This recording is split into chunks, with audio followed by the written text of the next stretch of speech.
Bonsoir, peuple de Dieu. Une fois de plus, nous sommes là pour un autre enseignement. Toujours pour les révélations que le Saint-Esprit ne cesse de nous donner pour parler et révéler l'Église des temps de la fin. Et sans ne pas tarder, nous allons travailler avec une portion des Écritures dans le livre d'Ecclésiaste, chapitre 7, le verset 2 seulement.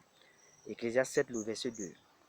Voici ce que la parole de Dieu déclare dans Ecclésiaste 7, le verset 2. Mieux vaut aller dans une maison de deuil que d'aller dans une maison de festin. Car c'est là la fin de tout homme, et celui qui vit prend la chose à cœur. Mieux vaut aller dans une maison de festin que d'aller dans une maison de deuil. Mieux vaut aller dans une maison de deuil, je veux dire, que d'aller dans une maison de festin. Car c'est là la fin de tout homme, et celui qui vit prend la chose à cœur. Vous voyez, ça, c'est le Seigneur qui nous a parlé au travers de Salomon le roi. Et le thème de cet enseignement, c'est la maison du deuil ou de festin. Et quand le Seigneur dit mieux vaut aller dans une maison de deuil que d'aller dans une maison de festin, il y a la maison de deuil et il y a la maison du festin. Et là, Dieu nous révèle qu'il y a deux maisons. Or, pourquoi Dieu parle de ces choses?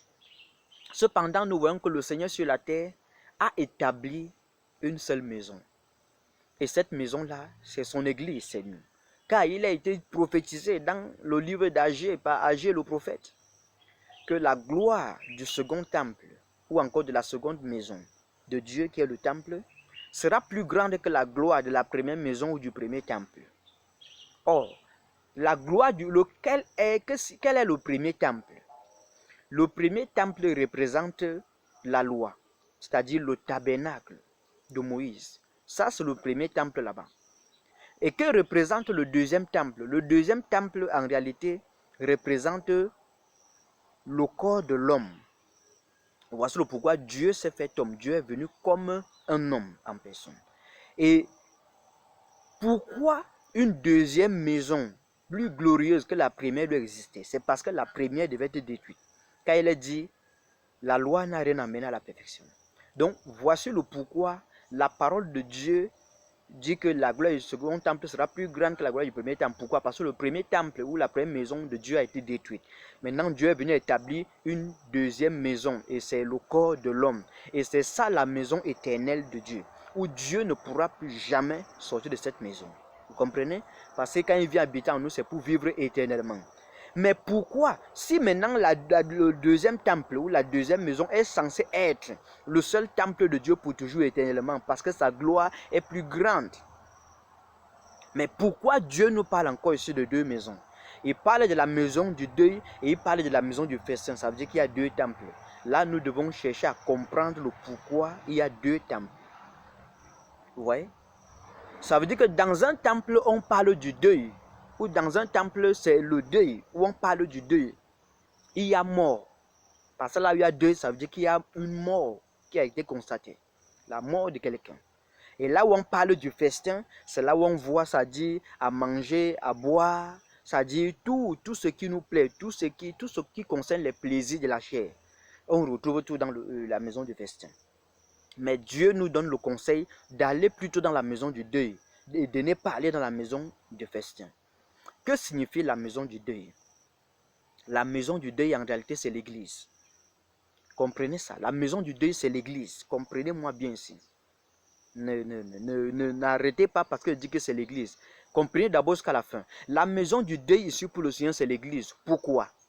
Lisons, allons voir ce que Paul l'apôtre a écrit dans le livre d'1 Corinthiens.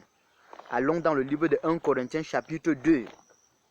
1 Corinthiens chapitre 2. Nous allons lire du verset 1 au verset 2. 1 Corinthiens chapitre 2. Voyons ce que le Saint-Esprit par la bouche de Paul nous a dit là-bas.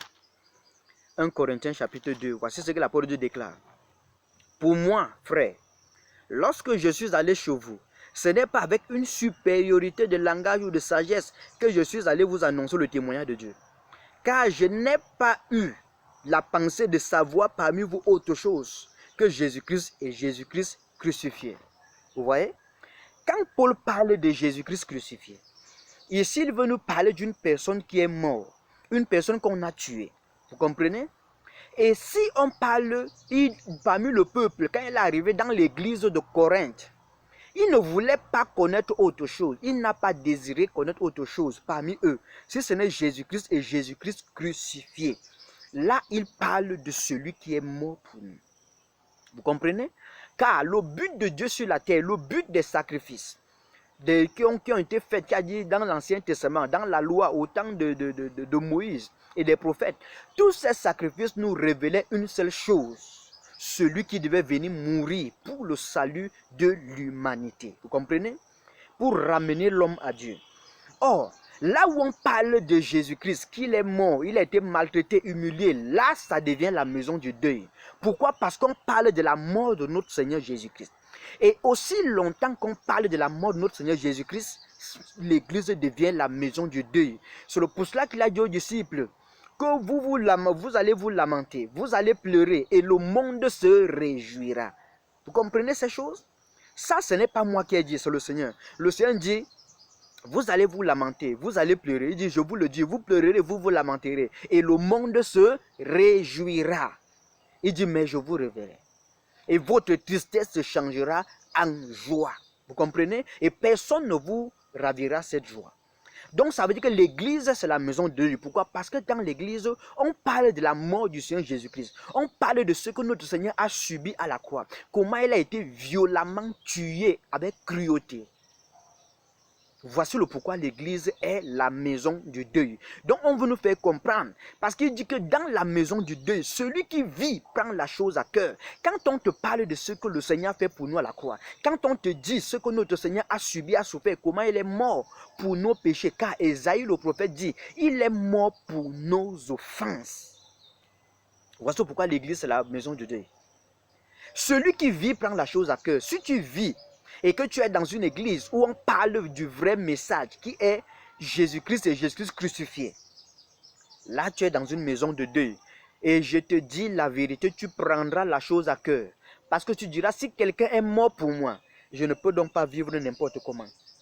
Car si quelqu'un a payé de ma dette, et comment moi je ne peux pas être reconnaissant envers cette personne? Vous voyez? Voici la maison du deuil là-bas. C'est ça la maison du deuil. Par le Seigneur dit que dans la maison du deuil, tout ce qu'on peut trouver là-bas, c'est qu'il y a les pleurs et les lamentations. Et le Seigneur dit dans le livre des Jean, que je vous le dis: vous pleurerez et vous vous lamenterez, et le monde se réjouira. Vous comprenez? Donc, là où on se réjouit, c'est la maison du festin. Mais là où on passe le temps à pleurer et à se lamenter, c'est la maison du deuil. Vous voyez, parce qu'on dit, la Bible, souvenez-vous, il est écrit, cette génération, c'est comme la génération où il dit, comme des enfants qui sont assis dans les places publiques. On dit: nous vous avons chanté des complaintes et vous ne vous êtes pas lamentés. Vous comprenez? Quand Israël allait être détruit, quand Dieu allait livrer ça à la décision pour les punir à cause de leurs péchés, il disait: pleurez les gens, lamentez-vous, gémissez. Pleurez, lamentez-vous, gémissez. Pourquoi Dieu disait ça? Parce que le deuil arrive. Voici la maison du deuil, c'est l'église. Parce que notre Seigneur Jésus-Christ est mort pour nos offenses. C'est ça la maison du deuil. La maison du deuil, c'est là où la mort est constatée. C'est dans une maison où la mort est constatée. Maintenant, la maison du festin, c'est quoi? Nous avons vu, et il dit: et le monde se réjouira. Là où on se réjouit, c'est le festin, c'est la fête, c'est un festin. Donc, il parle du monde. Mais ici, souvenez-vous, la Bible dit que personne ne peut entrer dans la maison d'un homme fort, piller ses biens sans avoir auparavant lié cet homme fort. Donc ici, il parle de l'homme fort qui est Satan et la maison qui est le monde. Vous voyez? Les biens de l'homme fort qui est dans cette maison, ce sont les âmes que Jésus vient libérer, vient délivrer. Donc le monde ici est une maison. Vous comprenez? Mais seulement le Seigneur nous dit que le mieux c'est d'être dans la maison de deuil que dans une maison de festin. Je vous parlerai maintenant de quelque chose. Vous allez voir que le monde s'est transformé en quelque chose pour détourner, pour combattre les enfants de Dieu. Car je vous dis la vérité, peuple de Dieu, le combat spirituel couvre tous les domaines. Le combat spirituel est même quand vous pouvez être dans la joie, mais cependant étant dans cette joie, vous êtes venu le combat spirituel, si vous ne connaissez pas. Ici maintenant, que représente la maison du festin en ce temps de la fin? Que représente la maison du festin? La maison du festin maintenant représente aussi, il y a le monde Mais la maison de festin s'est divisée en deux. Pourquoi? Parce que le Satan qui est l'auteur de ce festin veut prendre les hommes qui sont dans le monde entier, qui ne connaissent pas le Christ. Il veut aussi prendre ceux qui viennent à l'église pour chercher le Christ. Parce qu'il ne veut pas que les gens soient sauvés, qu'ils entrent au ciel. Voici le pourquoi il y a une autre maison qui doit encore exister. Et c'est ça, cette maison aussi est là sous forme d'église. Dans toutes les églises où vous allez entrer, souvenez-vous, je vous ai dit, dans la maison de festin, il y a la nourriture, il y a à manger, il y a à boire, il y a le bien-être, le plaisir. N'est-ce pas? Donc, la maison du festin, c'est aussi toutes les églises où on passe le temps à vous parler du voyage, des mariages, du bien-être, de bien s'habiller. Par exemple, le festin, on doit bien s'habiller. Dans la fête, il nous faut de l'argent. Il faut qu'on doit boire. Or, le vin, c'est le symbole des plaisirs du monde. Vous comprenez? Il faut manger. Souvenez-vous, Israël a rejeté la manne, qui est la parole de Dieu, parce qu'il disait qu'en Égypte, notre table était remplie de mets, des pistaches et des concombres, et il y avait de la viande remplie. Vous voyez un peu? À cause de la nourriture, à cause du plaisir, l'homme a rejeté la parole de Dieu. C'est ce que signifie cette prophétie. C'est-à-dire, dans les générations futures, les gens vont rejeter la parole de Dieu parce qu'ils veulent qu'on les parle des bien choses, des bonnes choses, je veux dire, qu'on mange dans le monde. Et c'est pourquoi à l'église, les gens en ont fait de ça des prédications et des messages. Regardez un peu dans le livre de Matthieu. Allons dans le livre de Matthieu, chapitre 24. Regardez ce que le Seigneur Jésus-Christ lui-même a dit là-bas. Dans Matthieu 24, nous allons lire à partir du verset 37. Matthieu 24, à partir du verset 37, voyez ce que la Bible dit.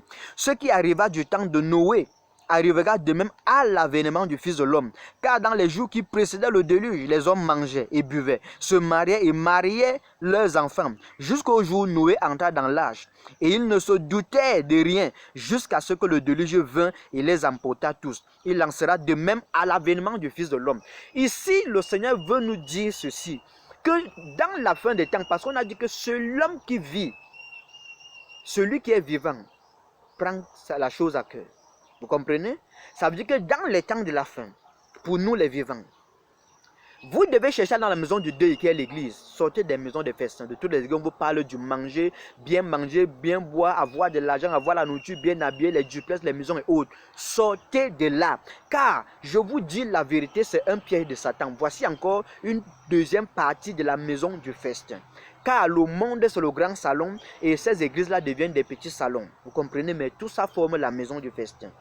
Oh, Dieu dit, ne restez pas là-bas. Dans la maison de festin, on ne vous parle pas de celui qui est mort. Dans la maison de festin, on vous parle seulement de bien manger, bien s'habiller, se réjouir, être à l'aise, en paix et tout. C'est tout ce qu'on peut vous parler. On ne vous parlera jamais de Jésus qui est mort. On vous parlera de vous-même, de votre bien-être.